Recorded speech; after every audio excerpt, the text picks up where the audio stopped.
Greetings, weary traveler, come, warm yourself by the fire and let us regale you with mighty tales, tales of adventure, tales of heroism, and of course tales of Tamriel. I'm your host Arkhaniir and I'm joined by two of our co-hosts, starting with Lotus of Doom. How's it going, Lotus? I'm doing pretty well, And Promethean, how about you? How are you doing? I am, as we talked about pre-show, not on fire currently, so that's always a great sign. Reminds me of that, the image with everything's on fire and the character sitting in the middle like, this is the dog fine. sipping the coffee? Yeah. That was actually a tweet I sent out this week, and I don't even know what it was about. Honestly, I don't know the context either, but it fits well sometimes. This is really fine. Uh-huh. So Aggelos is asleep. That's why I was very prepared to say we are back with a full crew, and then I realized Ag's not here. So he apparently didn't consume enough caffeine throughout the day, so he didn't make it. Well, it's the Halloween episode. We can have the ghost of Aggelos. We should have. Damn it! Now we should have. Yeah, we could have summoned him. Yeah, next week is closer to Halloween. Right, we could have put a little ghost image where he normally would be in the video feed. I mean, I may or may not have an Altmer ready, but I was gonna say like a ghost. That's like Lotus ghost Altmer. That's just. I didn't think we were just sitting around prepping for the show. I don't know. Now this genius comes to me. Well, I mean, something has to go wrong, as we all know about it. So. Picture in your mind's eye a ghost of Aggelos. So basically what happened is just before, 2 minutes before we went live, well, we were actually live, but we were still in the playing music part, and I remembered about our local recordings, which I hadn't started myself, and apparently no one else remembered either. So we started our local recordings, and then 15 to 20 seconds before we started, Promethean realized he was on the wrong microphone, so that was quickly fixed.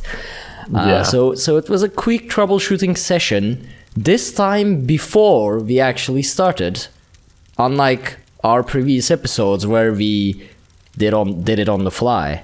So if you continue this, if you continue this for another 100 episodes, I think we'll actually have a show well prepared.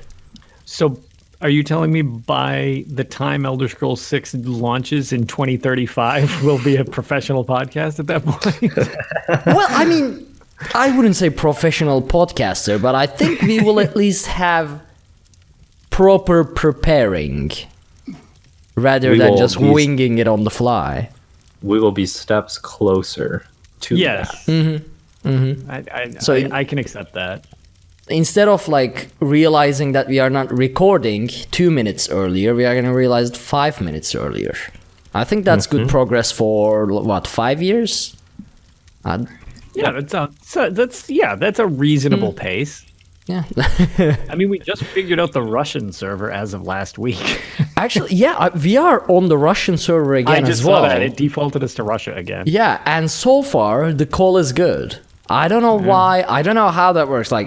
It's not the closest. It's not even in the middle. It's up north compared to. I don't know. Objectively going away from all of us. Yeah. So I don't know how that works, but apparently the Russian Discord server seems to be the best at connecting these two continents. I'm not complaining. I mean, we found something that works. Yeah, whatever works. Yeah, it's a win. So, we are not gonna go into the news in detail this week. Just a couple things to mention. Dragonhold DLC released for PC, but the PC servers blew up, basically. So they had to reintroduce the queue for the weekend to reduce the load on the servers. The loading times are insane, and there are a lot of people are getting crashed or kicked out of the server and things like that. So I haven't really played, but hopefully that will be fixed soon. So for the moment, I'm not gonna go detailed into the Dragonhold DLC. The other thing is Witches Festival has begun, as per Halloween. Actually, Lotus, do you wanna give a little bit of information about the Witches Festival? Sure. So this Witches Festival works, as probably several of you figured out. It's been going for a little while.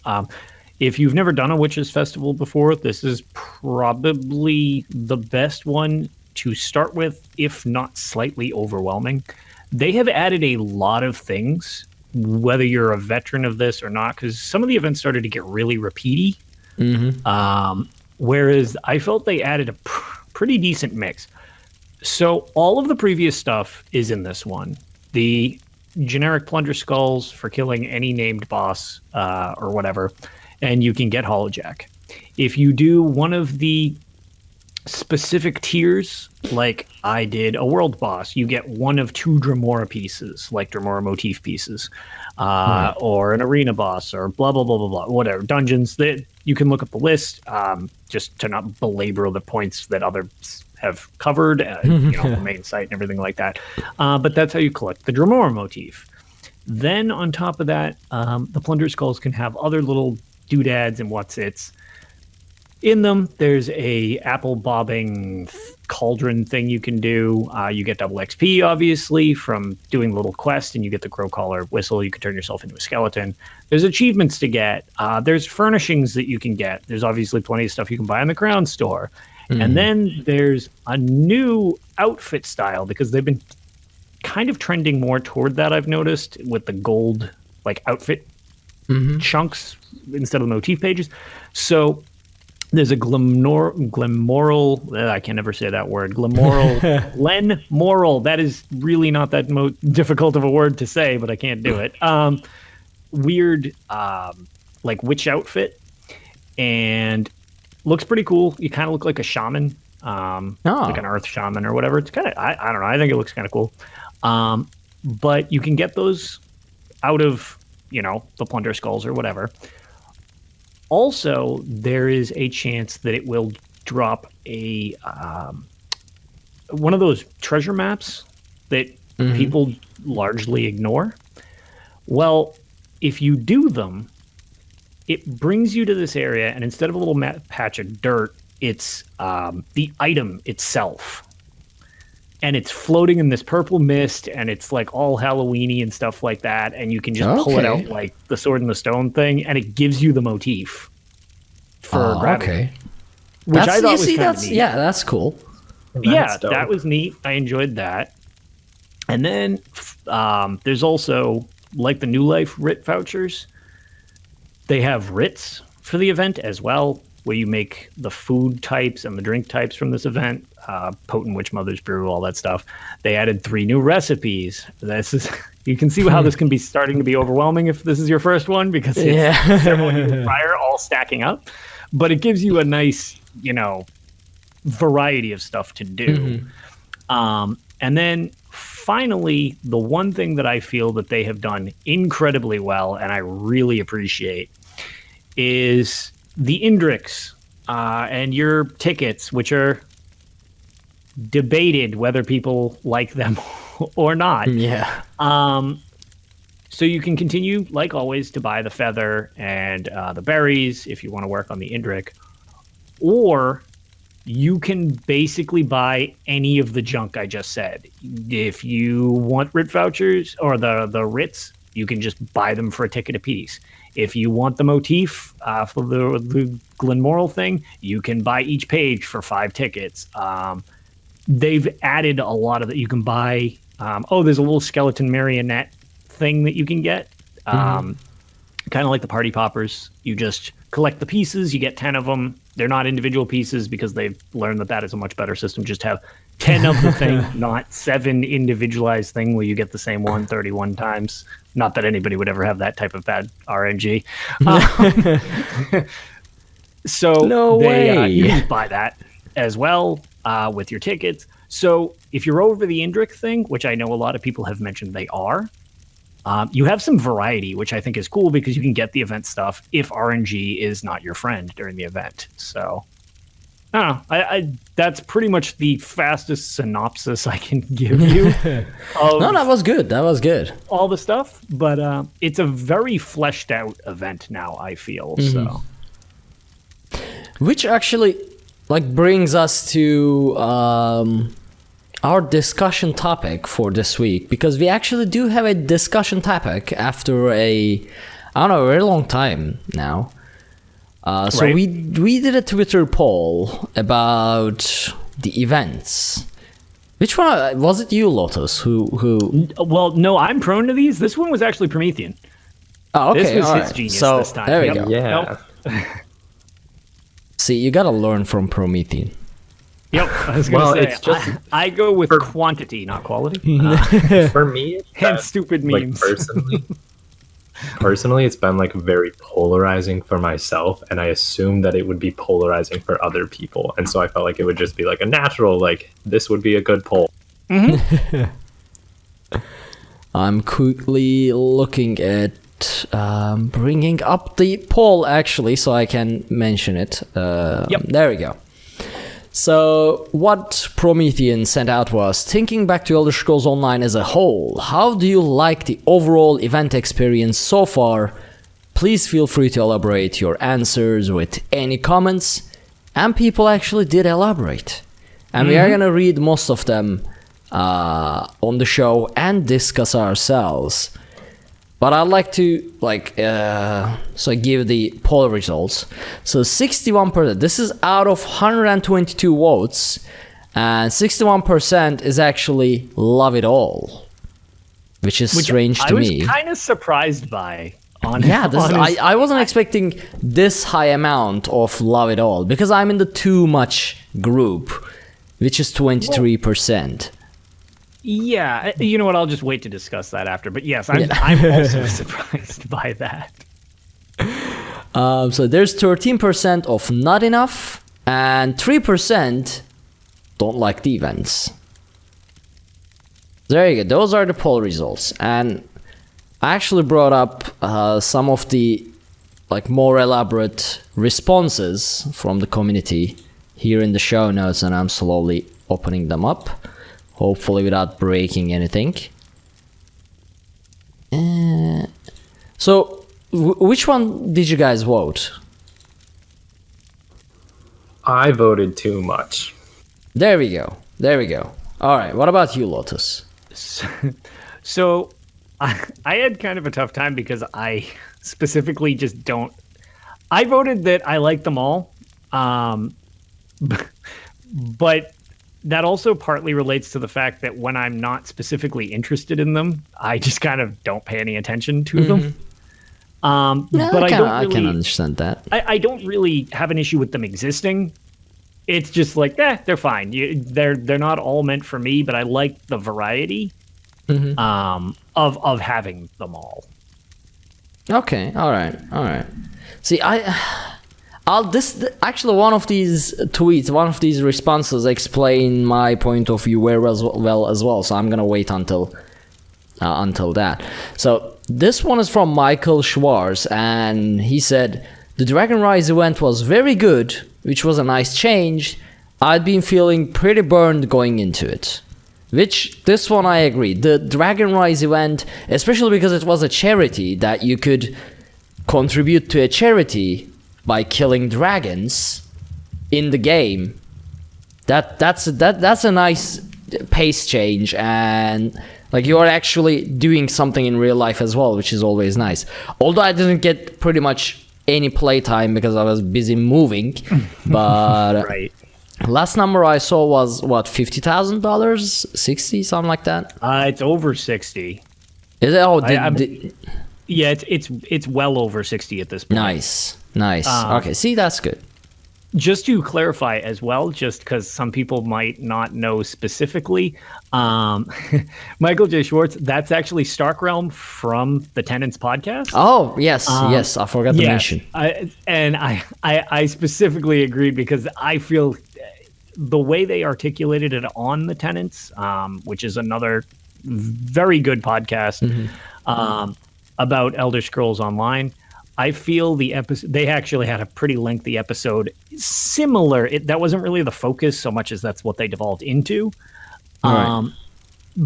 And Zynode was a guest on that episode. And I feel the three of them did a very good job kind of discussing what they thought of the events, in no uncertain terms of, definitely burnt out, but I always appreciate when somebody can still remain civilized and well thought out about something, as opposed to go on a gut response of, I don't like this, I'm going to make a stink about it. So No, I'm not gonna make a stink about it, but it sucks. Oh no! I just mean, what with the way a lot of things are done recently, where it's just like, I don't like this, blah blah blah, or whatever. I appreciate when people can see the positives and the negatives of something, and then you just make your decision based on that. That provides good discourse, I feel. Yeah. I mean, the way we try to... I clicked on one of the wrong links, hold on. The way we try to do it has always been like... I mean, we sometimes get angry. We sometimes get upset with the game, but that's because we care. Like, I don't get upset about, let's say, some weird change in Battlefield or Call of Duty or even Destiny, even though I've been playing Destiny mainly. Like, I don't care if the game lags or I can't log in, if the game kicks me out. I just log off and I'm like, okay, whatever.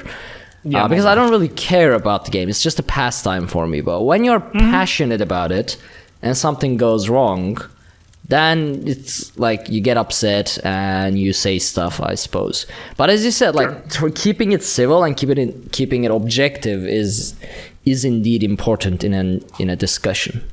Right. So, Promethean, why do you think they are too much? I feel like every time I turn around, I'm having to do another event, and that's just a lot for me to try and keep. Yeah, I mean, it's sort of different from why I think they are too much. My reason is that, so events, in my opinion, are meant to be unique and not frequent enough that when they are actually here, you're like, oh man, there's an event. I gotta take a day off from work or whatever and just focus on it. Yeah. But at the moment, because as you said, every time you turn around to the game, there's an event going on. There's either DLC celebration, mid-year mayhem, or Witch's Halloween, New Year, ESO's birthday, anniversary event, and more DLC celebrations, and then there's the expansion release. So there's always an event. So it's like they are no longer events. They are base game content now. Yeah, and I think for something to be an event, I think it needs to be unique and rare. Yeah. But if there is always an event, are they still events? Adding a little bit more philosophy in there as well. For a while, I was on the the train of when a DLC comes out, I would come back, or when there was an event, I would come back, and that was what was bringing me back. But you can never DLCs aren't bringing me back because there's so many other things that are already there.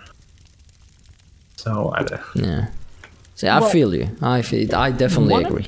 I mean, one of the things that I just feel is the holiday things I really like for the most part. Not the Jesters Festival, because clowns kind of freak me out. I think they're weird. So that doesn't really do much for me, but whatever.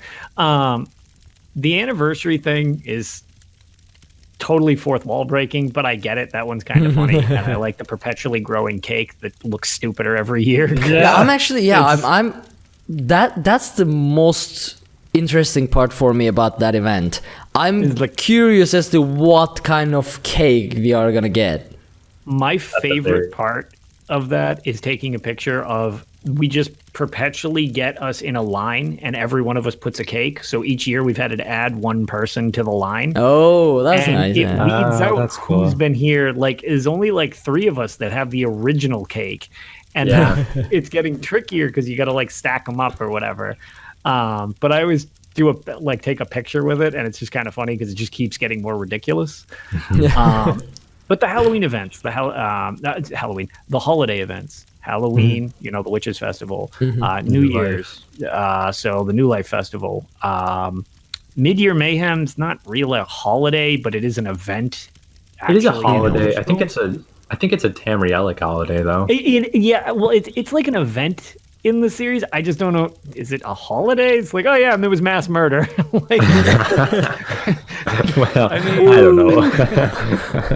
But like, that's my favorite. I do like, the Witches Festival, whatever. That's, that's not the, those I get much more. The celebrations seem kind of ham-fisted in. Like, here's not the Undaunted celebration, but like, we're celebrating the Thieves Guild and the Dark Brotherhood. Yeah, It's the like, okay, criminal you're celebrating criminal a DLC. events. That's kind of weird. It's like, I mean, it's nice that they are giving them, like, they sell them discounted during the celebrations, but like, don't make it an event. Just make them discounted, but don't make it an event. Don't make it like double nodes, whatever, double rewards. yes, and Then actually, I feel like obliged to go there, but I don't want to go there. to Stark's point from his comment, I believe he made a point of saying, why not just run I think it was him that made this comment, was make a background sale during the thing and maybe put a little like flyer with that weird pop-up when you log in. But it doesn't need to be an event in and of itself. Yeah. Which I would be fine with that. It's like, oh yeah, we're celebrating this. Like, it doesn't revolve around tickets or grinding the thing unless you want to. It's just, here's a little nod to that DLC, and it's on sale if you would like to get involved with it. Yeah. I understand the purpose of like the tickets. Like, the Indrix, that's the driving force. But I think there are ways that they could have gotten around the ticket dilemma and just had like their 4 or 5 base events. Yes, and I think they will also, after the event involving, the several events involving the Indrix are done. Right. I feel like they will use this system going forward, but have learned a lot after doing this. I hope so. Because I don't think it had the lasting impact of interest overall that they thought it would. I mean, I think the mistake was, like, you can only hold on to 12 tickets at a moment. Oh, yeah, the arbitrary cap thing. The arbitrary cap. That's like... Yeah, that's weird. I mean, that requires ultimate consistency throughout the events. Yes. Like, and throughout multiple events. Right, and they were more liberal with messing up originally. With the other stuff they put in, there's definitely...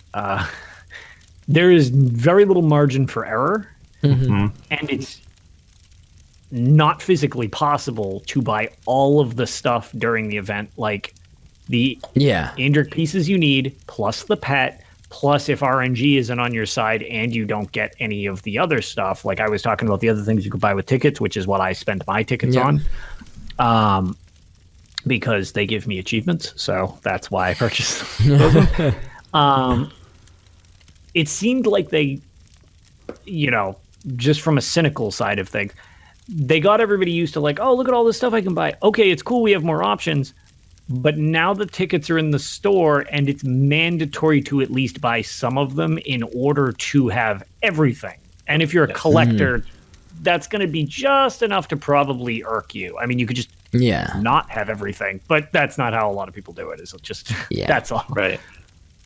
I mean, here's a tweet from Lars Harper, which actually goes very well with this. Sometimes felt a little much trying to get as many tickets as possible, but there is nothing forcing me to participate, aside from FOMO, which I don't know what that means. Oh, fear of missing out. Yes. Okay, so that's good. I'm happy that he added that. So I like that they are continuing to change and adapt events, like trying into newer content and adding more things to buy with tickets. Now, I agree with pretty much all of this to it, because yes, nothing is forcing us to participate in these events, but at the same time, for the people who, like, I don't even like Indrik, man. I hate Indrik, man. It's some elvish thing. I don't like it. Indrik or Gwar, which would you take first? Oh God. I would eat definitely the Eevee deer. All right. And this is our last episode of Tales because I broke Ark's brain. Yeah. I guess I would have to go with an Indrik, because Gwars are, like, Indriks are weird, but Gwars are pure evil, so like at Thought least... I was going to get you to say I love Gwars. No, that's not that easy. Come on. I've been doing Try. this a long time. I've been fighting Gwars for over 200 episodes, even when I was just a listener. So you won't get me that easy. But yeah, I mean, fear of missing out, fear of, like, everyone's sharing, like, oh, I got this from this plunder skull, oh, I got this from this thing, and things like that, and you're like, yeah, nothing is forcing you to participate, but it's kind of not fun not participating as well. Sure.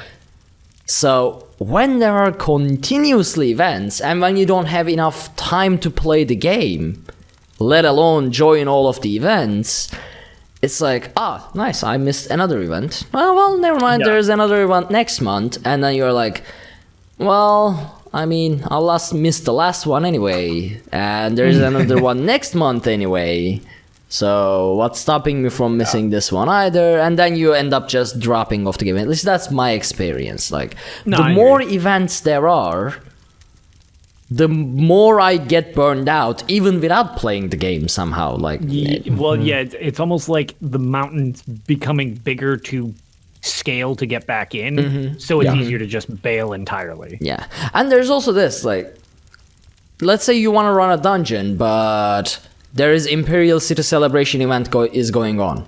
Everyone is in Imperial City, except, well, there are Imperial City dungeons, but Sure. like, I want to run Cradle of Shadows, for example. I'm just giving out names, and like, everyone is doing the event. Like, where's everybody? And you want to do, I don't know, you want to do PvP, everyone is doing the Undaunted Celebration. You want to do Undaunted Celebration, everyone is doing PvP. It's like, it focuses the Trials entire groups fall player apart. base somewhere.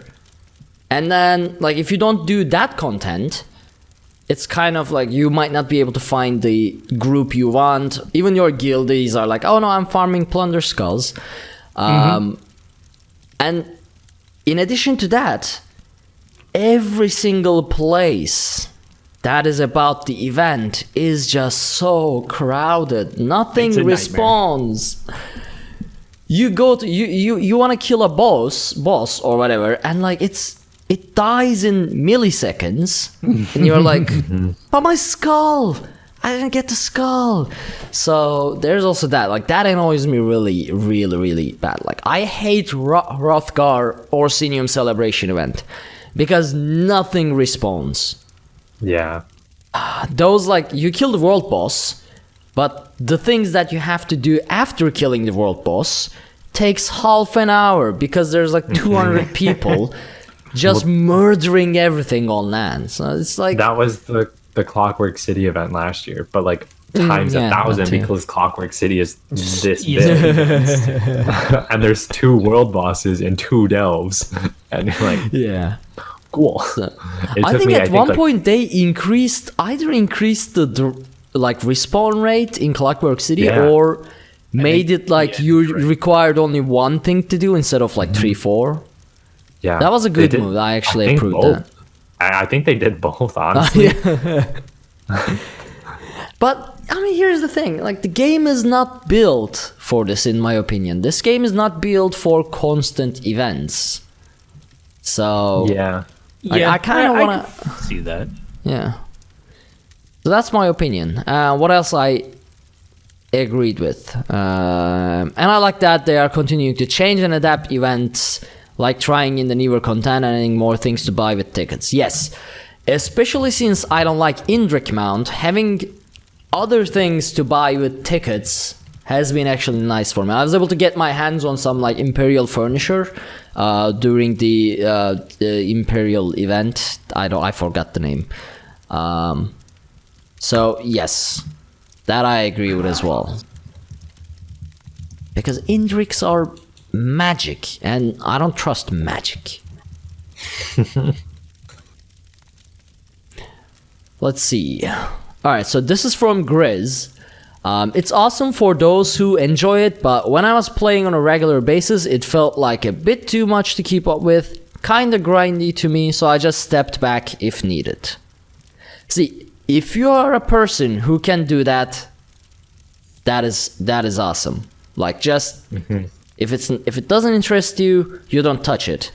But for me, it's like, I want to do something with people, but I definitely want to do the event, but everyone is doing the event, so I just go play Destiny at the moment. Sure. Yep. Let's see. So this is from I Am Kebler. I love the various in-game events. I remember when there weren't any. This is actually true as well. We were complaining back then too, and we are complaining now as well. At least I am. The cycle of gaming. Yeah. It's a nice way to break up the content and distract yourself while getting awesome loot. That is true as well. People have been making serious money, which I'm missing again. Oh my god. The variety in events is nice too. There's literally something for everyone. I mean, I can't disagree. It's just that I'm bitter because I don't have time to do all of this. Yeah. And the last one I actually have in my notes is from Kevin White. The ticket collecting can be a little too much sometimes, but the last event, Kill Dragons, Save Kitties, was awesome, and the Pathfinder achievement rewards that community unlocked as a team were beyond amazing as well. Actually, yeah, my favorite type of event is the one that requires the entire community, like the like the Somerset one, and then Kill Dragons, Save Kitties one, because the other events like blah blah celebration, mid-year mayhem, things like that, they are solo events. You get the loot for yourself, you do the things for yourself. But bringing the community together, like in Somerset or the latest Dragon event, that actually has a nice, satisfying feeling to it. Like that type of thing. I guess they are gonna do it yearly, which is nice. Not too. Yeah, see, they're not too often, but they're also a proper event. I don't have anything else to add. I just I will just, in my brain, ignore all the current events and just process them as normal gameplay and consider these yearly, once a year, big community events as actual events. And that should that should be fine for me. Yeah. I found a loophole for myself. There you go. That is actually perfect. Now I just need to be able to log in to the game. And get through the loading screens. Zas, please. Help! Help the European mega servers. Oh, yeah, I know you guys are having a rough time. Yeah, I know some very upset people because they really love the game, but man, they have been unable to play every single DLC and big update, and it's been like. Okay, I mean, I'm patient. I don't mind not playing the right on the day a patch drops, but some people I know are like that. They just want to get into there first and do the things first, and when the server collapses every single time, they're upset. Yeah. So there's that too. Please help. #help European mega servers. Do something. So anything else you guys want to add on the topic of events? I'm good. No, the only thing that we'll add, and it's sort of serious, sort of tongue-in-cheek thing. Yeah. So, as we all know, Mid-Year Mayhem got changed, and it was at the beginning of the year. Mm-hmm. Before, because they were changing some stuff, and they added the Daedric artifact Volendrung to the mix. So I thought that might have sort of related to it, but then it's also got to do with the group finder, I assume for Battlegrounds or whatever. Bring Mid-Year Mayhem back, because I miss it. And it floods PvP, which is lovely. And more so, please don't put Mid-Year Mayhem at the start of the year. That gives me a twitch just because it's so wrong. Oh, I just got it now. Really Yeah, bothers me. Yeah. honestly, I don't want Mid-Year Mayhem until I am sure the group finder works. Which Mid-Year Mayhem is my favorite event as well, because I love doing Battlegrounds. I really love doing Battlegrounds. That's the one content in ESO that is get out, quick action. I've But heard good things when it about doesn't work. what do you call it? The new group finder on PC. Yeah. From people that I know that play there. is it this? Okay. Is it this update that's supposed to fix it, or is it the next Yes, that's the new overhaul. Was this they update? they It's easy, got it completely right now. revamped it apparently, but I Okay. haven't had a one? chance. I knew to it was try. coming. I just didn't know when. Yeah, it So- was Dragonhold. Okay. So Bob in chat says, but Cyrodiil didn't deserve to lose mid-year because of Battleground Finder. Yes, I and agree. I couldn't actually agree with that more because I will play Battlegrounds. Battlegrounds are fun. I like Battlegrounds. That's fine. But I prefer Cyrodiil than Battlegrounds. I like Battlegrounds. They're a great addition, and I get why a lot of people like them. I personally like Cyrodiil. I like the chaos. I like the push for Emperor. I love the sieging. Like, not me pushing for Emperor. I'll never do that again. But other people pushing for Emperor. I like being in other people's groups doing that and watching them be completely sleep deprived. But, you know, the thing is, Battlegrounds generally takes... It's more of the dueling style. I have more skill than you, hence the no CP. Whereas it's an option. I've long said Battlegrounds shouldn't have CP because it is about skill and sets and outplaying each other and lux. And Cyrodiil is about just old school style, like medieval combat, except with wacky superpowers and the ability to cheat if you're Emperor. Because when people had mentioned, you know, it's not fair to have CP in certain situations. This was a debate way back when, you know, CP was on the table for should we have PvP with CP or not. No one can convince me that Cyrodiil is just straight up about skill. Because the fact that Emperor exists proves that's not true. You are given a cheat code if you're borderline a god in game. Like, so it's not about that. It's about tactics, and it's about old school tactics, which is largely, if you have more skilled players, you can win when you're outnumbered. But a lot of people mention not liking Zergs. Yeah. That's old school tactics war for this time period if you subtract magic and dragons. And here's the thing. I normally love Zerg combat in any game. I love Zergs. The problem with ESO is that ESO's combat system is based on resource management rather than cooldown and cast time management. Sure. So when two Zergs collide, I don't understand what's going on. It's like, what am I hitting? Who am I hitting? What am I getting hit by? So that is a totally legit complaint, especially because, you know, the frame rate goes all wacky. Zero. I have a video. I actually haven't posted it, but I was on stream and we were in Cyrodiil, and we were running around and we pushed the artifact carrier. Daggerfall grabbed the artifact, and we were like, all right, well, he can't have the artifact. And I was with a pretty high tier group. So we rushed them. We pushed back most of the people. And then 13 of us went into a load screen, and we came back, and we had all died to the guy with the artifact. Oh, God. Like, oh, that's pretty fair, I guess. Yeah. So, I mean, there's nothing. I mean, granted, other people killed him afterwards, but it was just kind of like, well, that's a bit of a downer to our assault. So, like, I get what you mean. Does it bother me that much? No, not really. I mean, it's whatever, but that's lame. Like, that is unfortunate. Yeah. It's a lame side effect of something that's generally pretty cool. More so than bothering me, I don't get that feeling feedback, right? Like, yes, you hit something and there is no feedback because everything is spammable.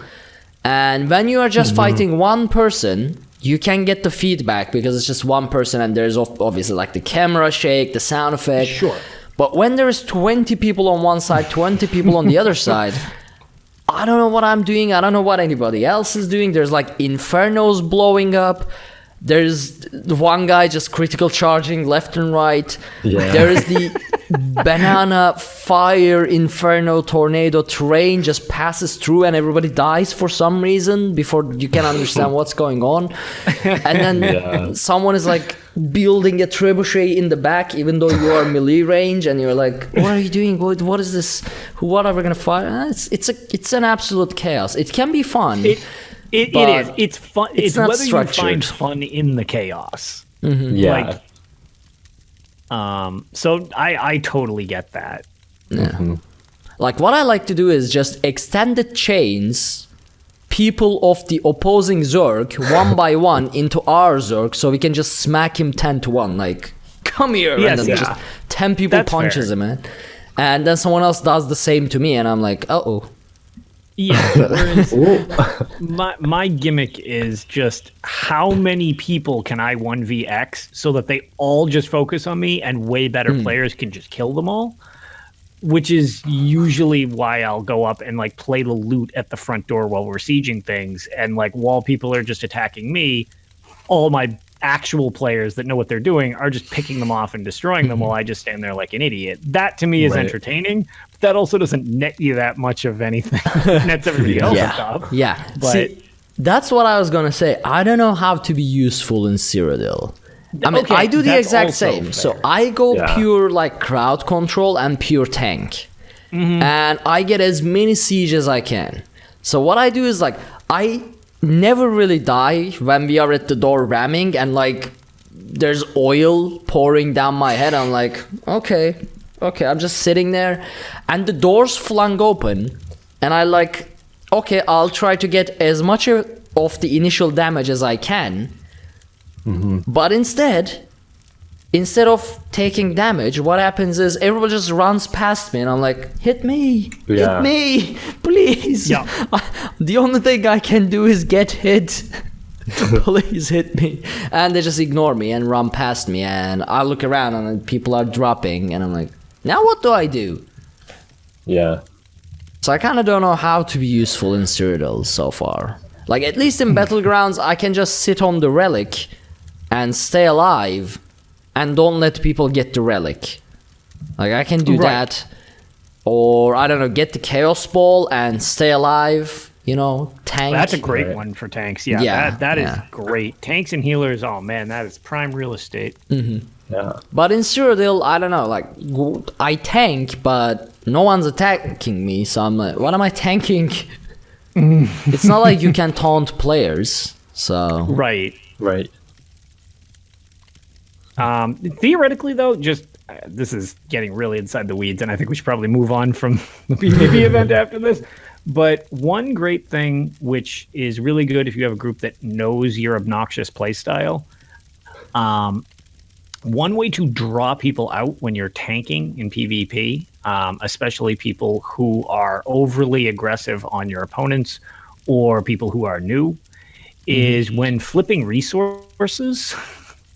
Just mount up on the flat in your gear just mount on the flag so that you're capturing it, and it looks like it's your first day and you have no idea what you're doing. And the best is when bombers come out to try to bomb you, and there's 40 people chilling around the outside who just liquefy the person before they can kill you. That's really good. And actually, you mentioned Grizz's response back when he used to play on PS4 with us. He still has my favorite tactic that we used in the Imperial City when we were trying to lure out gank blades. And that is, I would go to a location and I would bring up my inventory, because your character will shuffle through their bag when they're doing that. And I would just stay there. I would just sit in my inventory, and they would come to try to gank me, which would take too long because I'm all durability. And while they would try to gank me, they would waste their resources, and my team would counter gank them and would all get points. See, that I like. Yes, there are that's two. fun. Those are the two methods I tend to do, just to like really draw people out for tanking, if that's the style you're going for. Yeah. But you need a group for that. At least a small group of, you want at least 4 people for that to be effective. Otherwise, it's going to turn into people trying to gank you and not succeeding, and then your guys trying to gank them and not succeeding, and then everybody's just sad and embarrassed. That's great. But yeah, so I guess that's our discussion. Actually, did I read this? Hold on. Let me see. Yes, Kevin, I did read this. So thank you all so much for actually responding to the vote, both with voting and your responses. And this might become a recurring theme actually on our weekly votes. If you elaborate and let us know what you're thinking, I'm just gonna add them to our show notes, and we are gonna read them, and we are gonna discuss them. Or you might just throw a discussion topic at us, and we might pick it up and go into a completely irrelevant discussion anyway, because we seem to be unable to stay on topic, but at least we'll try. Heck yeah. It just spiraled into other discussions was all. Yeah. So if you want us to discuss one topic, tell us to discuss something similar but not exactly, and then when we spiral off of it, we'll actually discuss the topic that you want us to discuss. Boom, perfect. Game theory. Let's go. Yep. Yeah. Very meta. All right. So I'm kind of torn between reading and Tales. I mean, I don't have Tales because I haven't been playing. Promethean, I assume you don't have Tales either. I do not. No. I vote reading anyways because Okay. we haven't had a reading from Promethean in a while. Yes. We have it. I can do one and or both that we have on there. It's up to The main you. one's kind of old. I don't Yeah, know. the previous one is from Celine, but Yeah. So we'll stick with our main friend, right. who has been reintroduced in a manner that I don't know because I haven't done the prologue quest. So yeah, me neither. Much of a shock as you guys if it's explained here. Lotus, have you done the prologue quest? I have. Does it explain it? Why Sai Sahan is back? Oh, you mean if the article has a spoiler or not? Yeah, in which case, I mean, like, I don't care. Like, I'm gonna hit it, but like, I haven't read the article, and I. Okay. How should we address this? Because I don't want to say anything in either direction and have it ruin anything for anybody. All right. So I mean, I don't think so. I mean, it's a small what was it? 12% of people chose Sai Sahan. It was a really small portion that's ever going to even have the chance to experience this side tangent. So, that's true. I was one of them, which has been one of the things I've kind of mentioned. But I don't. Right. I feel bad. I don't want to ruin it for anybody if. Okay. So I'm just like skimming this. I don't think that. See, does Dominic also write these articles? Dominic Davies. I think so. I don't think he would spoil give a spoiler in one of these. It seems He's unlikely, careful or it about seems that. unlikely that. This, to me, I'm getting the feeling that this is just about Sai Sahan as a person. Yeah, let's in read it. general. Let's read it. I don't think there'll be okay. spoil. I trust Yeah. Dominic. Okay. Yeah, all right. So this says, Master of the Sword and Captain of the Dragon Guard, the Red Guard warrior known as Sai Sahan is a steadfast companion in the fight against both Necromancer Manamarco and the Dragon Menace. Learn about this ancient soldier in our latest Meet the Character, which is stuff we should all know at this point. If you don't know any of that, you've been living under a rock, and I advise you to get out from underneath it. So it says, Sai Sahan, from the Journal of Abner Tharn.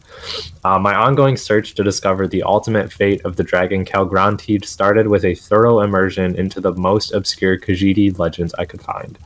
I traveled from Walca to Torval, scouring libraries and harassing moonsingers to learn every tale that related, in some smaller or greater way, to the mythic hero Kunzar-Ri. It is through these stories that I hope to reveal the hidden history of the ancient dragon and gain insight into his goals and any potential secret shelters he may be utilizing. As my research began to point in the direction of southern elsewhere, news of an old associate reached me through my usual network of spies and contacts. Sai Sahan is alive and well and apparently operating in Palatine. Sai Sahan. I haven't actually thought about the bearded mammoth in quite some time. We were companions once, allies of a sort, in service to Emperor Varen Aquilarius. That seems like a lifetime ago. When I first met the man, he was already known as an accomplished warrior.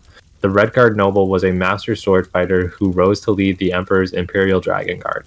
Before that, though, I need to dredge up ancient memories so that I can best determine how to fully utilize Sai Sahan. Unyielding and honorable to a fault, Sai Sahan holds duty and dedication above all else. Of course, this leads him to unswervingly serve his betters, which is probably why we got along so well. While he presents a cool and collected exterior to the world at large, the beard that speaks rages beneath the surface, where anger and a barely controlled bloodlust wait to be unleashed. For this reason, the subdued warrior truly comes alive in the heat of battle, where he can set his most destructive urges free. He does have a softer side, however. It becomes evident whenever the half-giant Lyris Titanborn enters the picture. He calls her his snow lily, much to my disgust. She does seem to be the beauty that can calm the storm of death that seethes at the Redguard's core. So where did this silent mountain of excessive muscle come from? He learned the ways of the ancient Yokudan sword saints growing up in the Valley of Blades. There he studied at the feet of his mentor Kasura. He vowed to revive the martial traditions of his ancestors, but his early efforts in this regard failed. Indeed, he shaved his head, grew out his massive beard, and became a mercenary. Eventually, he met the Colovian military leader Varen Aquilarius, serving in the war against the Longhouse Emperors. During the battle to liberate Leowyn, his own mercenaries turned on him. Paid off by Emperor Leovic, they were charged with delivering his head of the now legendary commander. They failed, obviously, but the story gets kind of outlandish at this point. Supposedly, Sai Sahan cut through the army of traitors as well as Leovic's defenders, returning to Varen with the scalps of 86 enemies and news that Leowyn was now free.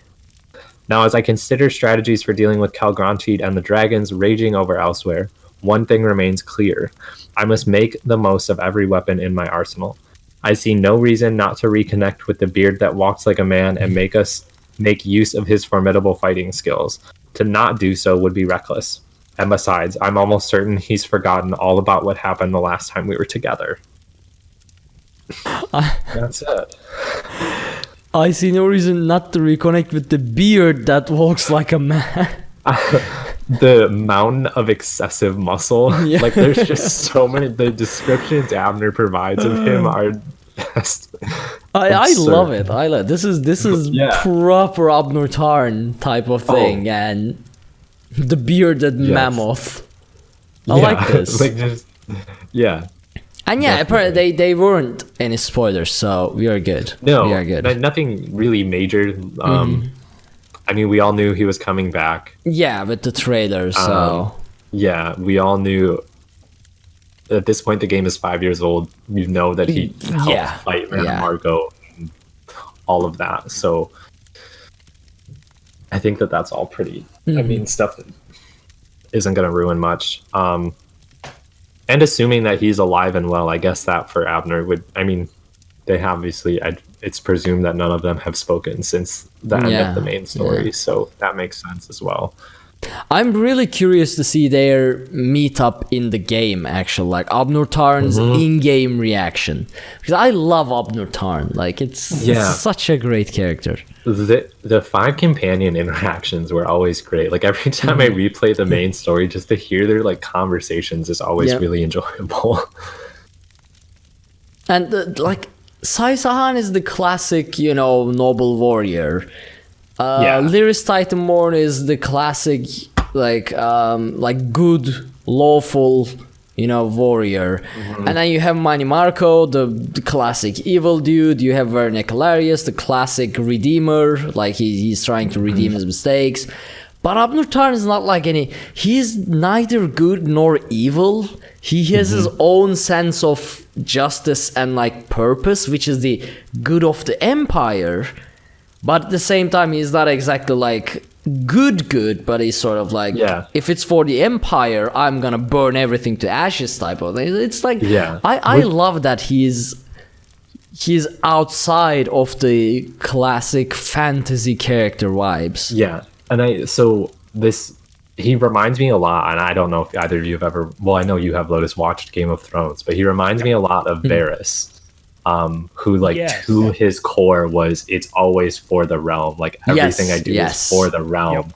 And like that, it was my favorite aspect of him. He was probably one of my favorite characters, but for that reason. And I think the same is true for Abnur Tarn. Like he is really one of the best. That's actually a good point. He actually does mimic Varys quite a bit. Yeah. And it's I just picked up on it when we were just like when you were talking about them. I was like, oh my gosh. Yeah. But I enjoy that aspect of it a lot. Yeah. And people hate him because he is like, I mean, he's a bit difficult and he's sassy, but that just adds to his character, There's no reason to hate him just because he called us petty, loser, pebble, and pretty much all of the insults. I mean, it's fine. He is the Imperial Battle Mage and Chancellor. I mean, he has the right to call you names, I think. Yeah, and like 180 who shouldn't live that long. Has mastered more magics than anyone. Maybe in comparison to like archmages and what's his name? Vanis Galarian. Yeah. To be honest, he might be Abnur Tarn is probably a lot more powerful than college archmages or mages guild leaders, because he's most definitely. I mean, mages guild, they are scholars. College of Winterhold archmages, they are scholars. Abnur Tarn is the Imperial Battle Mage. He is the highest. He is the leader of the Battle Mage legions. Since he is an Imperial Battle Mage, he must have trained in the Battle Spire, in like all of the magic. That's probably true. People are really looking down on his title, but being the Imperial Battle Mage is not an easy task. Yeah. I mean, the only normal people, I'm gonna say normal because there's some weird Daedric stuff going on, but the only normal people who are probably more potent than Abnur Tarn, at least the ones we interacted with in Elder Scrolls Online, is probably the Telvanni mages, like Devoth, Fear, and those guys. Yeah. So other than that, and even I actually don't know if they are, and like, honestly, even like the same class of even you know what I mean. It's like, well, it's not necessarily one's better or worse at anything, but they're probably the same tier of like, same thing with like Iakesis. The Sigix. Somerset. It's people like that. It's like, okay, you are like long-standing, crazy, high-ranking It's Yeah. like, all right, yeah, you know, yours is a big mix of everything. And it's cool that like you are seeing that like he's reaching his limits of power, and like even during the main story, like he struggles to battle with Mana Marco. Yeah. Like there is a little bit of Daedric influence, but you can see that even Mana Marco is like able to challenge that power, Yeah. which I think is like important. And I think that that's a really like, you can see that Mana Marco is just as equally as powerful as he is in some regards. I mean, he's getting buffed up by a lot Yeah. of things. So it doesn't count. He's an Altmer. How powerful can he be? Freaking. So Lotus, I do see that you have some tails, but I'm just gonna delete this last part real quick. Now, don't touch the last part. That'll be my favorite. You know what? Before you can do any damage to my tails, we'll start with that. So during the event, we were kind of just blitz farming through stuff, and I realized to make doing writs on Guaranir easier. God. I needed more skill points, because I was like, well, if I top these out, I can just use my max tier materials, because it's harder for me to get low quality materials than it is for me to get max mats. So I'm like, I should probably just put the points in and just make this, max level for the things that he's max level in, which is jewelry, enchanting, alchemy, provisioning.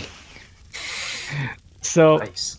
yeah, so he's digging his way to Grandmaster Crafter. But while I did that, I was like, I should probably turn this into some type of useful build. So I would like to say that Guaranir is no longer currently a Sexplar. I kind of fudged a easier build that I can just burn trash really fast with. So now I would like to, so his new class I would like to call a Guarplar, because he is a Magicka DPS, which I did one DPS test. I am not a DPS. I would like to state, first of all, I play one character as my main. I am a tank. I don't know what I'm doing with DPS. I just goof with them to understand them.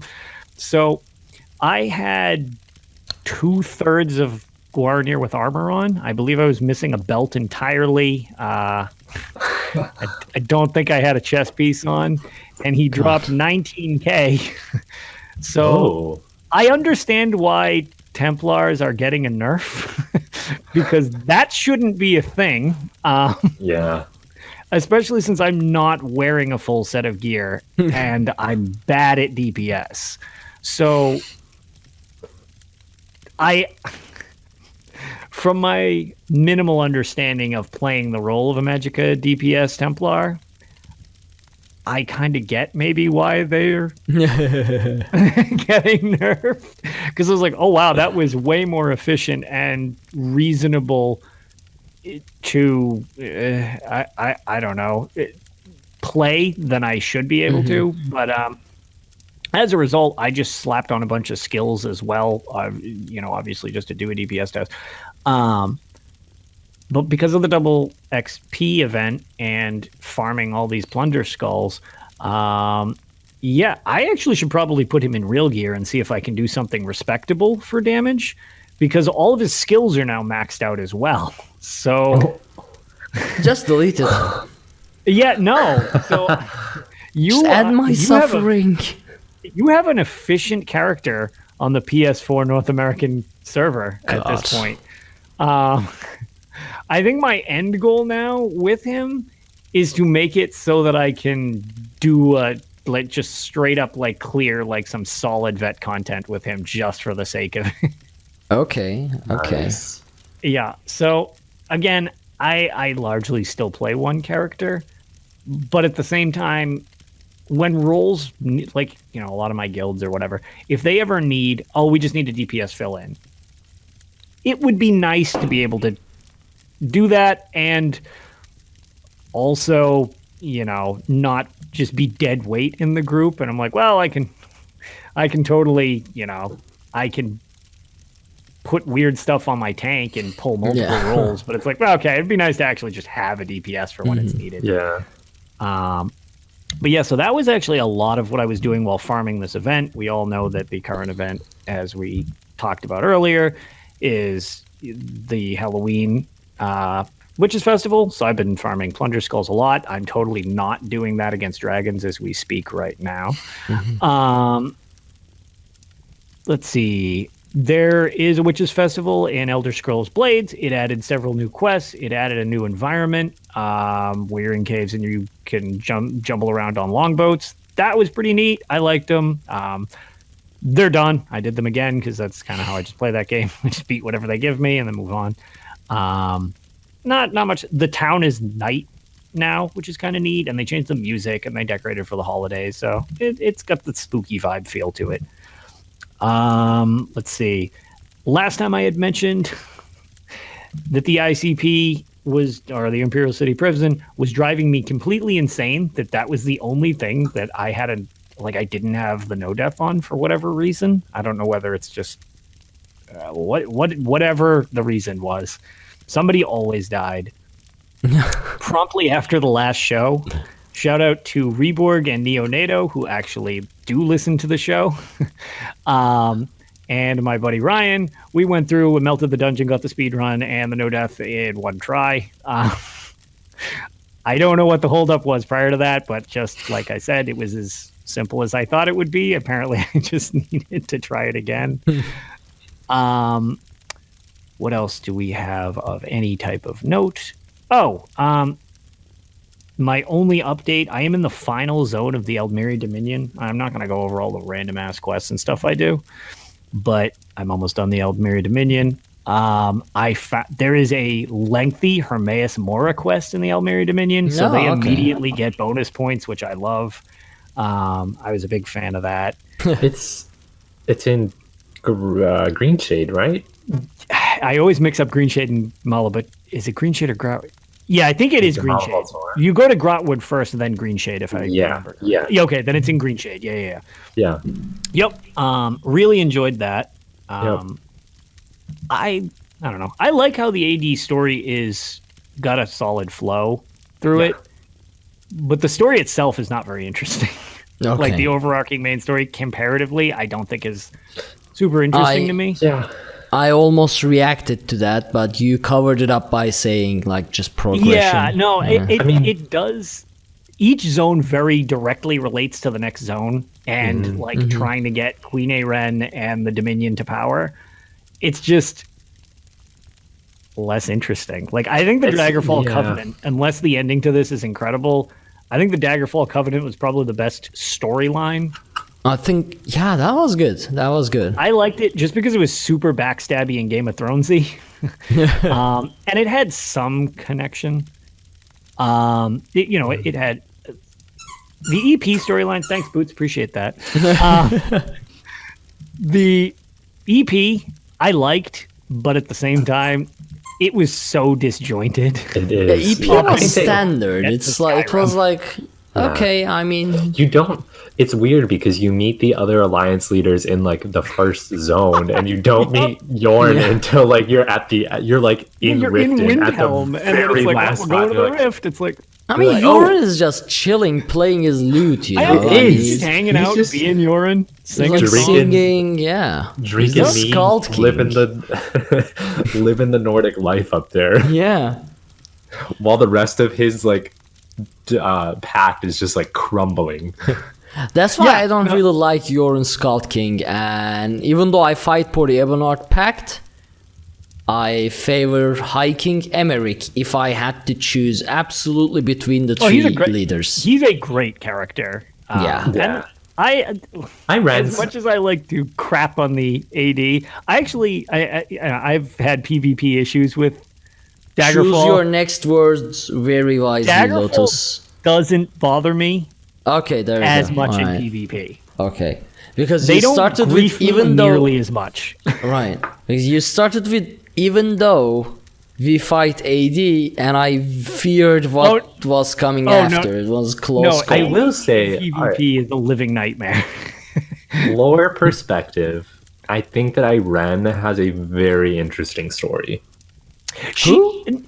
Aren, yeah, Irene. Queen Aren, her Of the Dominion. yeah, and like what her upbringing Yeah. was, and her I think it's traitor's very brother. fascinating. Yeah, Yes. it's just they're wrong about everything. Is my problem. Yeah. I mean, like, I agree. I think Irene is a fascinating character, though. Yes, and brainwashing the Khajiit is also grimy. Yes. Like, yeah. So Yes. There are some racist things going on. Despite not being a and racist, that's coming Irene. from We see the you. racism from Skyrim. We see you, Irene. Eye to eye. I see you. Yeah. But yeah, so those are those notes. Let's see. I don't have. Oh yeah. So not sure if anybody is aware of this. This is a really old school reference.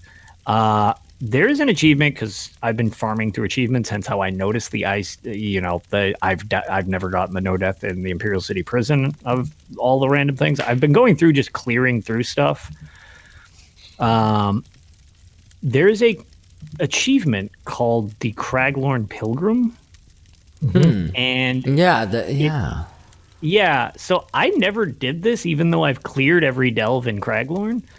There is a book. If you grab the book, it puts a timer on the screen, and you have to clear all 6 of the delves in less than 2 hours. Oh, wow. Yeah. Okay. So, I have a funny story about that when you're done.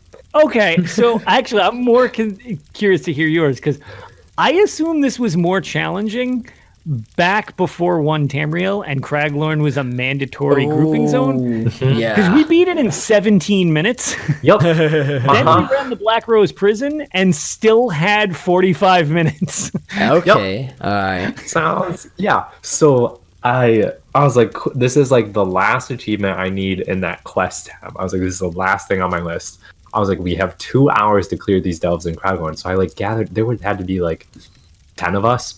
I was like, all right, and we sprinted through these things, and it took us like 20 minutes, and we like finished. And I was like, I'm sorry that I just made you all like go through that, and like I didn't let you get a sky shard, I didn't let you kill the boss. I was like, just grab the tablet and go. I was like, I'm sorry, but yeah, it was, and I thought the same thing. I was like, this had to be hard at one point. I know. I kind of wish I wish I kind of had done it. Like when that was an adventure zone, quote unquote, you know what I mean? Because all right, well, that was incredibly simple. But so I did that. That was kind of funny. Another thing knocked off the list. And then let's see, I mentioned that. The only other thing right before the event started, speaking of PvP, I was playing a ton of PvP. I kind of mentioned the thing where I went into load screen, which was both annoying and funny. But you might be interested in this arc just because I was told about this, and it's mentioned in some guilds, but it seems like a really underplayed set. But there is a new tanking set that it came out with Murkmire, and I just apparently never noticed it. Oh, it's a PvP what does it do? Only set. You get it from Rewards of the Worthy. So it is called the Battalion Defender. Oh, Apparently I've been using Battalion Defender a Okay, lot. you've been using it. Yeah. I did not know this existed. For whatever reason, it slipped under my radar. This set rules. Yes, especially when you are not running with a healer. Correct. I like it for. It also makes trying to keep your teammates just alive in general a lot simpler. So I ran a lot of PvP to try to get it because I was like, oh, cool, I'll totally get this.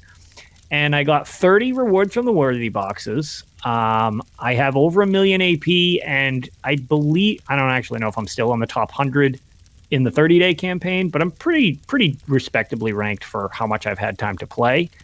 And I got 0 pieces of it. So I went to a guild vendor and realized, why didn't I just do this? Because I bought the entire set for 43,000 gold. Yep. I was going to say, it is cheap. The weapons and shields is probably still expensive, but the rest of the pieces are very cheap. Like they were like $8,000 even for there you go. sword and shit. Yeah, I was like, well, all right, I should have just done that quicker, but whatever. I like PvP anyway, so it was like, yeah, that's fine. It was just kind of funny that I got none of it while I'm doing it.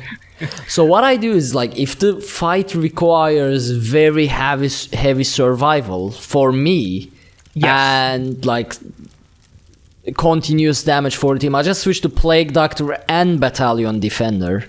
I can see that. It's like I could see Plague in that working well together, or I could see if you're going all selfish, like say pretty much anything in Black Rose Prison or the end, like the final boss fight in VDSA, it's you just selfish tank it and just let everybody melt everything else. I could see you put on Plague Doctor and Battalion Defender, or Eben and Battalion Defender. Yeah, and Eben and Defender is my go-to. Like that's how I start dungeons. Okay. Yeah.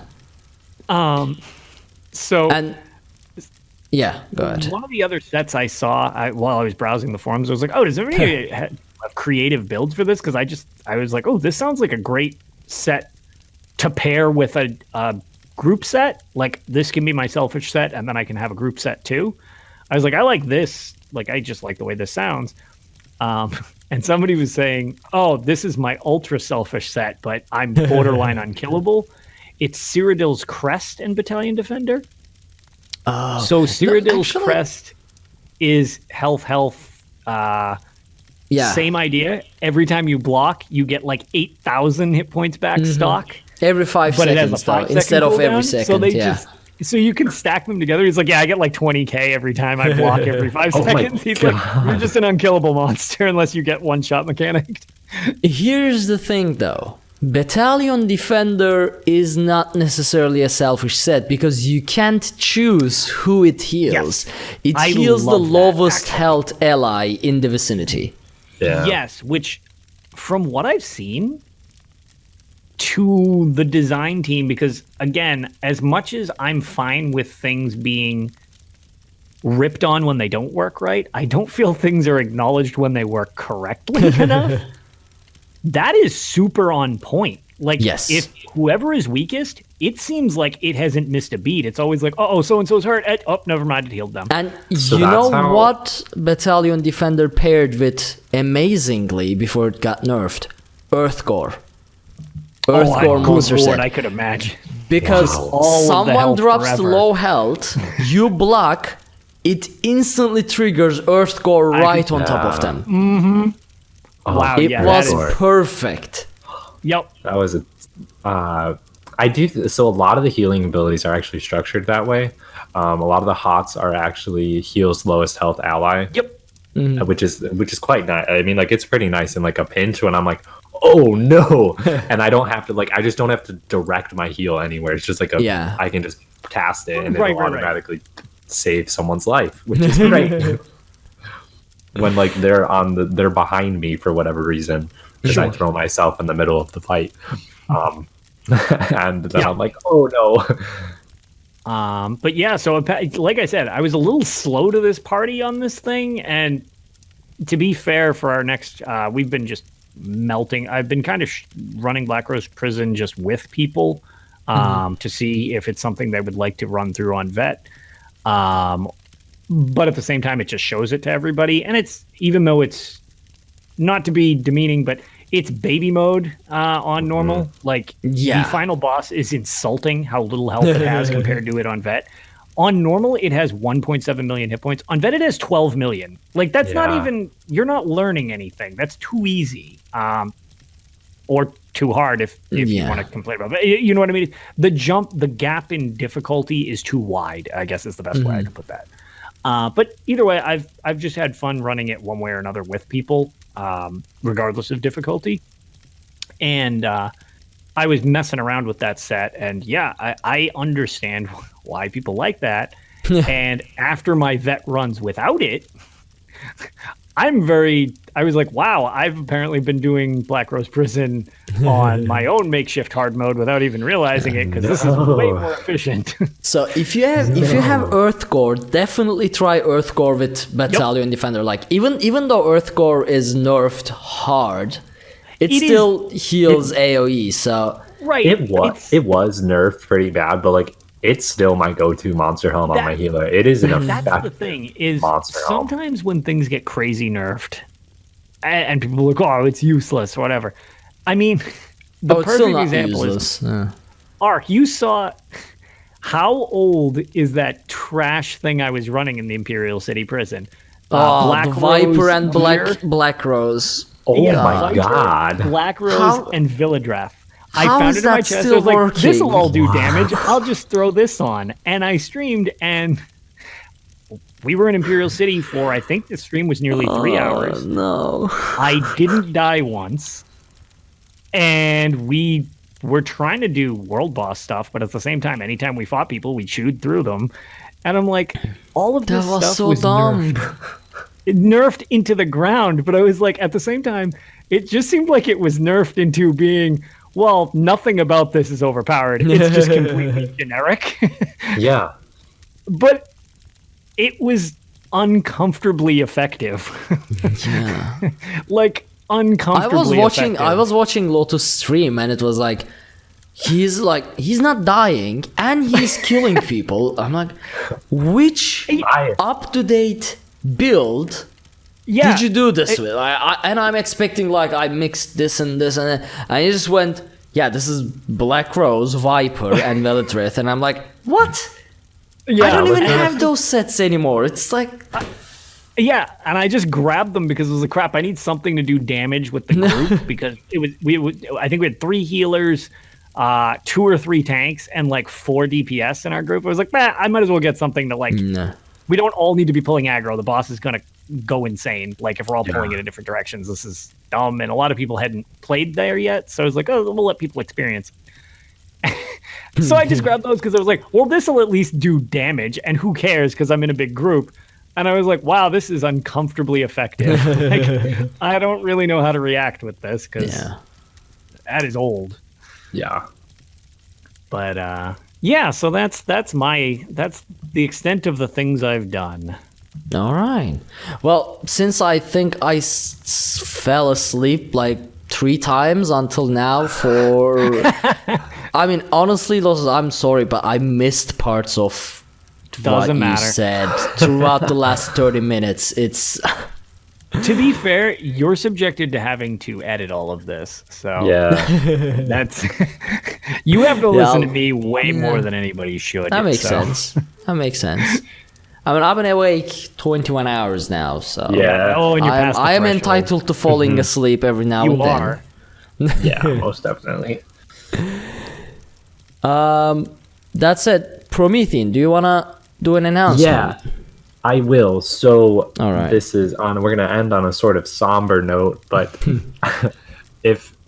and these were on my like personal Twitter, so I don't know if anyone saw them, but if you have noticed that my life is in shambles at the moment, and because of that, I have neither been playing ESO, and because of that, I have no Tales, and I also feel that to get my life back on track, I'm going to be taking a break from Tales. For how long, I don't know, but I do plan on coming back at some point down the line. The guys have welcomed me back to the show anytime. So you will still hear from me, and I will still be a person in the community you can come to. I still know all about the game. But this will be my last show for the foreseeable future until my life is not in shambles like it has been this past week and a half. So that's my announcement. There you go, folks. That is why this episode will be named some like Farewell Promethean for the time being, and then I won't be able to fit it into the thing, so I'm just probably gonna come up with a random farewell but not goodbye or something. Yeah. Definitely. But definitely, like, all you need to do is hop onto a call, like even mid-show, and we'll just figure out the cameras real quick, and it'll be fine. Yeah. So most definitely. I mean, I can relate to life getting out of control and dropping hobbies because of that. Time to time it happens. But as you said, you are always welcome, and yeah, you are probably be in the group anyways. Just hop onto the call, and you'll be in the show. Yeah. In the meantime, though, we'll probably be looking for a fourth co-host. So we might be bringing some, invitations to some of you out there. So be on the lookout. And if you're interested, do send us a message and we'll see where it goes.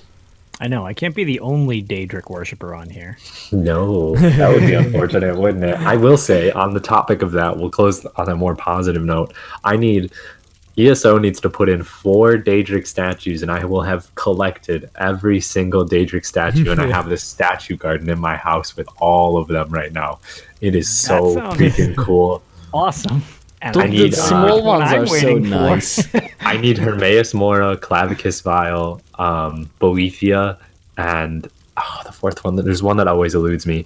Mehrunes Dagon. Right. I have one of those. Oh, now that you mention it, Mehrunes Dagon is like the one Daedric prince I haven't heard in ESO. We haven't. I was gonna say we take those brief trips to the Deadlands and the City of Ash, and that's like the extent of it. Yeah. And he's not really doing anything. It's just kind of like, hey, busting into your portal and messing up your stuff. Yeah. Oh. I didn't even think of that. Yep. Yeah. But who knows? Maybe next DLC. To Zos. Yeah. No, don't give them ideas. The next chapter will be Skyrim related. Well, that's fine. Hey, that could be Mehrunes Dagon. Could be Oblivion 2.0. Yeah. No, if it's Skyrim, we can go back to Solstheim. Everybody knows the influence of Mora on Solstheim. They got to use the Oblivion statue where he's just a potato with tentacles and eyes. It works perfect in my house. It'll be great. Yeah. Yes. Also, if you are aware of Guars being evil as well, just let me know and I'll pull some strings and you'll be on the show. I don't want to be alone anymore. I need supporters. But yeah, that's the, I guess, end of our show. I need to go sleep real bad. At this point, I'm just gonna go sleep and let you guys continue and like somehow end the show. That's fair. Hi, Boots. Yes, thank you for saying goodbye. So you can follow everything we do over at dungeoncrawlernetwork.com. There you can find links to all of our social media, including Twitch, YouTube, Twitter, and Facebook. Be sure to check out our Patreon at patreon.com/dungeoncrawlernetwork if you want to help support the show, and consider leaving us a 5-star review on iTunes so that people know that we are a real podcast, that we say real words, and sometimes it matters. Thank you all so much for joining us on this episode of Tales of Tamriel, and we will see you next week. Have a good night, everyone. Night, everybody. Good night, folks.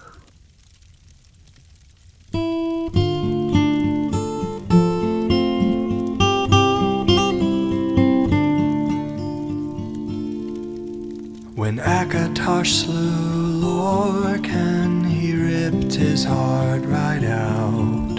He hurled it across Tamriel, and the heart was heard to shout, red diamond,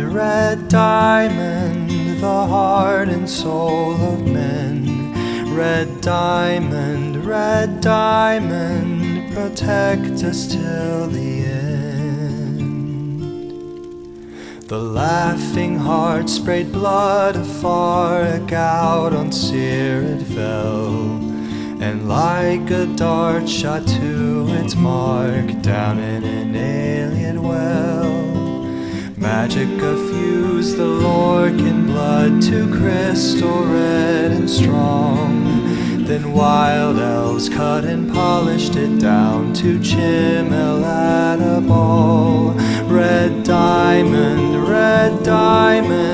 the heart and soul of men. Red diamond, protect us till the end. When elves lost Nirn to men, Akatosh gave the stone to Saint Alesh in token of her right to sit the throne. Red diamond, the heart and soul of men. Red diamond, protect us till the end. Red diamond, protect us till the end.